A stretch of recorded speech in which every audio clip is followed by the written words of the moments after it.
لم يورثوا درهما ولا دينارا وإنما ورثوا العلم.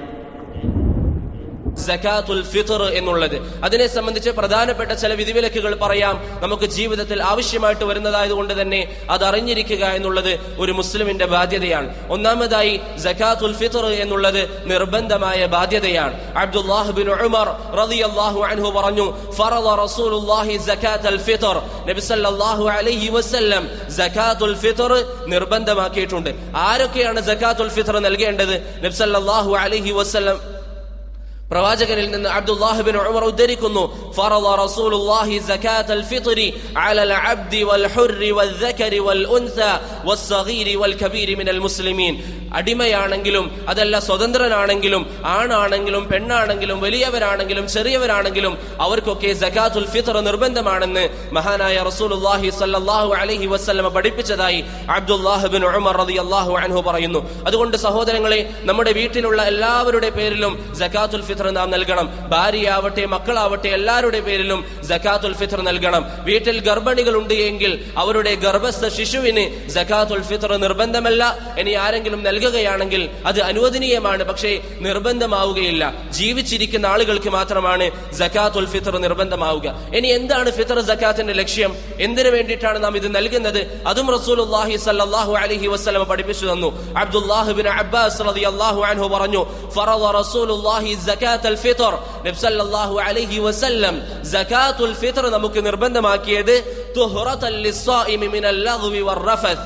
ഈ നോമ്പിന്റെ ദിവസങ്ങളിൽ 30 ദിനങ്ങളിൽ നമ്മുടെ ജീവിതത്തിൽ പാപങ്ങൾ വന്നിട്ടുണ്ടെങ്കിൽ, നമ്മുടെ ജീവിതത്തിൽ കുറവുകൾ വന്നിട്ടുണ്ടെങ്കിൽ അതിൽ നിന്ന് നമ്മുടെ ശരീരത്തെ ശുദ്ധീകരിക്കാനാണ് നബി സല്ലല്ലാഹു അലൈഹി വസല്ലം സകാത്തുൽ ഫിത്ർ നമുക്ക് പഠിപ്പിച്ചു തന്നത്. അതാണ് ഒന്നാമത്തെ ലക്ഷ്യം. രണ്ടാമത്തെ ലക്ഷ്യം വതുഅമതൻ ലിൽ മസാകീൻ, പാവങ്ങൾക്ക് ഭക്ഷണം ലഭിക്കാൻ, പെരുന്നാൾ ദിവസത്തിൽ ആരും പട്ടിണി കിടക്കാതിരിക്കാൻ, ഈ ലക്ഷ്യങ്ങൾക്ക് വേണ്ടിയിട്ടാണ് നബി സല്ലല്ലാഹു അലൈഹി വസല്ലം സകാത്തുൽ ഫിത്ർ നിർബന്ധമാക്കിയത് എന്ന് മഹാനായ അബ്ദുല്ലാഹ് ബിൻ അബ്ബാസ് റളിയല്ലാഹു അൻഹു പറയുന്നു. ഇനി എന്താണ് സകാത്തുൽ ഫിത്ർ ആയിക്കൊണ്ട് നാം നൽകേണ്ടത്? നബി സല്ലല്ലാഹു അലൈഹി വസല്ലമയുടെ കാലഘട്ടത്തിൽ ഈത്തപ്പഴം, ബാർലി, അതുപോലെ തന്നെ ഉണക്കമുന്തിരി അങ്ങനെയുള്ള വസ്തുക്കളാണ് നൽകാറുള്ളത് എന്ന് അബൂ സഈദ് അൽ ഖുദ്രി റളിയല്ലാഹു അൻഹു പറയുന്നു. ഇന്ന് നമ്മെ സംബന്ധിച്ചിടത്തോളം നമ്മുടെ നാട്ടിൽ ഭക്ഷണമായി കഴിക്കുന്ന അരി, അങ്ങനെയുള്ള വസ്തുക്കൾ നൽകുക എന്നുള്ളത് ശരീഅത്ത് അനുവദിക്കുന്നതാണ്. നമ്മുടെ നാട്ടിൽ അരി നൽകിയാൽ അത് മതിയാകുന്നതാണ്. ഇനി ഒരു വ്യക്തി സകാത്തുൽ ഫിത്ർ നൽകുമ്പോൾ ഒരു വ്യക്തിയുടെ അളവ് എത്രയാണ്?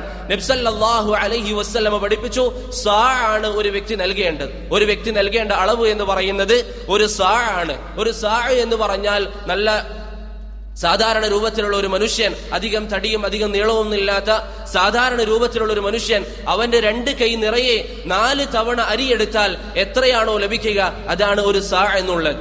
നല്ല ഒരു വ്യക്തി അദ്ദേഹത്തിന് 2 കൈ നിറയെ ഭക്ഷണം എടുത്താൽ അല്ലെങ്കിൽ അരി എടുത്താൽ 4 തവണ അങ്ങനെ എടുത്താൽ എത്രയാണോ ലഭിക്കുക അതാണ് സകാത്തുൽ ഫിത്റായി നൽകേണ്ടത്. അതിന്റെ കിലോഗ്രാം ആർക്കെങ്കിലും അറിയാൻ താല്പര്യമുണ്ടെങ്കിൽ പണ്ഡിതന്മാർക്കിടയിൽ വ്യത്യസ്ത അഭിപ്രായങ്ങളുണ്ട്. സമീപകാലം ജീവിച്ച സൗദി അറേബ്യയിലെ മുഫ്തി ഷെയ്ഖ് അബ്ദുൽ അസീസ് ഇബ്നു അബ്ദുല്ലാഹ് ഇബ്നു ബാസ് റഹിമഹുല്ലാഹ് പറഞ്ഞു, ഏകദേശം 3 കിലോ ആണ് അത് ഒരു വ്യക്തിക്ക് കണക്കാക്കേണ്ടത്. അതുകൊണ്ട് സഹോദരങ്ങളെ, ആ ഒരു അളവ് നൽകുക, കുറയാതിരിക്കാൻ പരിശ്രമിക്കുക. കൂടുതലാണെങ്കിൽ പ്രശ്നമില്ല. സകാത്തുൽ ഫിത്റിന്റെ സമയം എന്നുള്ളത് നബി സല്ലല്ലാഹു അലൈഹി വസല്ലം പറഞ്ഞു, മൻ അദ്ദാഹാ ഖബ്ല അസ്സലാത്തി ഫഹിയ സകാത്തുൻ മഖബൂല വമൻ അദ്ദാഹാ ബഅദ അസ്സലാത്തി ഫഹിയ സദഖത്തുൻ മിനസ് സദഖാത്ത്. സകാത്തുൽ ഫിത്റിന്റെ ശരിയായ സമയം എന്നുള്ളത് പെരുന്നാൾ നിസ്കാരത്തിന് മുമ്പാണ്. പെരുന്നാൾ നിസ്കാരത്തിന് മുമ്പ് സകാത്തുൽ ഫിത്ർ നൽകിയിരിക്കണം. ഏത് സമയം മുതലാണ് സകാത്തുൽ ഫിത്ർ വാജിബാവുക? റമദാനിലെ അവസാനത്തെ ദിവസം, 29 ആവട്ടെ 30 ആവട്ടെ, അവസാന ദിവസം മഗ്രിബ് ബാങ്കിന്റെ സമയം മുതൽ പിറ്റേ ദിവസം പെരുന്നാൾ നിസ്കാരത്തിന്റെ സമയം വരെ നമുക്ക് സകാത്തുൽ ഫിത്ർ നൽകാം. അതുപോലെ തന്നെ സഹോദരങ്ങളെ, സകാത്തുൽ ഫിത്റായി ബന്ധപ്പെട്ട് നാം മനസ്സിലാക്കേണ്ട ഒരു കാര്യം, ഒരു വ്യക്തിയുടെ വിഹിതം 3 കിലോ ആണ് കണക്കാക്കുന്നതെങ്കിൽ അത് ഒന്നിലധികം ആളുകൾക്ക് നൽകൽ അനുവദനീയമാണ്. എന്ന് പറഞ്ഞാൽ 3 കിലോ നൽകേണ്ട ഒരു വ്യക്തി 2 ആളുകൾക്കായിട്ട് 1.5 കിലോ നൽകുക എന്നുള്ളത് ശരീഅത്ത് അനുവദിക്കുന്നതാണ്. അതുപോലെ തന്നെ കുറെ ആളുകളുടെ വിഹിതം ഒരാൾക്ക് നൽകുക എന്നുള്ളതും ശരീഅത്ത് അനുവദിച്ചതാണ്. 5 ആളുകൾ കൂടി അവരുടെ സകാത്തുൽ ഫിത്ർ ഒരു പാവപ്പെട്ടവന് നൽകുകയാണെങ്കിൽ അതും ശരീഅത്ത് അനുവദിച്ചതാണ്. അവസാനമായ ഒരു കാര്യം, ഫിത്ർ സകാത്ത് പണമായി നൽകാമോ? ചില ആളുകൾ പാവങ്ങൾക്ക് പണം കൊടുക്കും. അവരെന്താണ് പറയല്? അതാണ് പാവങ്ങൾക്ക് കൂടുതൽ സൗകര്യമുള്ളത്. ഒരിക്കലും അത് അനുവദനീയമല്ല. ഫിത്ർ സകാത്തിന്റെ വിഷയത്തിൽ നബി സല്ലല്ലാഹു അലൈഹി വസല്ലം നമ്മോട് കൽപ്പിച്ചത് ഭക്ഷണം നൽകാനാണ്. ഒരു സാഹചര്യത്തിലൊഴികെ ഒരു നാട്ടിൽ നമ്മൾ ജീവിക്കുമ്പോൾ അവിടെ ഭക്ഷണം കൊടുക്കാൻ നമുക്ക് വലിയ പ്രയാസമുണ്ട്, എന്തെങ്കിലും കാര്യമായ ബുദ്ധിമുട്ടുകളുണ്ട്, നമുക്ക് വീട്ടിൽ നിന്ന് ഇറങ്ങാൻ സാധിക്കുന്നില്ല, ആരെയും ഏൽപ്പിക്കാൻ സാധിക്കുന്നില്ല. അങ്ങനെയാണെങ്കിൽ ഒരു പാവപ്പെട്ടവന് അത് പണമായി നൽകാമെന്ന് ഇമാം അബൂ ഹനീഫ റഹിമഹുല്ലയുടെ മദ്ഹബിൽ നമുക്ക് കാണാം. ഷെയ്ഖുൽ ഇസ്ലാം ഇബ്നു തൈമിയ റഹിമഹുല്ലയും ആ ഒരു അഭിപ്രായമാണ് തെരഞ്ഞെടുത്തിരിക്കുന്നത്. അതുകൊണ്ട് അടിസ്ഥാനമായി ഭക്ഷണം നൽകുക, എന്തെങ്കിലും കാരണങ്ങൾ ഉണ്ടെങ്കിൽ മാത്രം സകാത്തുൽ ഫിത്ർ പണമായി നൽകാം. ഇതാണ് വളരെ പ്രധാനപ്പെട്ട ചില കാര്യങ്ങൾ. ഈ വിഷയങ്ങൾ ശ്രദ്ധിക്കുക. അവസാനമായി ഇതുമായി ബന്ധപ്പെട്ട് ഉണർത്താനുള്ള ഒരു കാര്യം, നമ്മുടെ നാട്ടിൽ ചില ആളുകൾ സകാത്തുൽ ഫിത്റിന്റെ അരി വാങ്ങിയതിനു ശേഷം അത് കൊടുക്കുന്നതിന് മുമ്പ് ഫാത്തിഹ ഓതിക്കൊണ്ട് അതിലേക്ക് ഊതും, അല്ലെങ്കിൽ ഫാത്തിഹ ഓതി കയ്യിൽ ഊതിക്കൊണ്ട് അത് തടവും. അങ്ങനെയുള്ള ഒരു ആചാരം ശരീഅത്ത് പഠിപ്പിച്ചു തന്നിട്ടില്ല. അത്തരത്തിലുള്ള കാര്യങ്ങളൊക്കെ തള്ളപ്പെടേണ്ടതാണ്. ശരീഅത്ത് പഠിപ്പിച്ചു തന്ന കാര്യങ്ങൾ ചെയ്യുക, ബാക്കിയുള്ള കാര്യങ്ങൾ ഒഴിവാക്കുക. അല്ലാഹു സുബ്ഹാനഹു വ തആല തൗഫീഖ് നൽകി അനുഗ്രഹിക്കുമാറാവട്ടെ.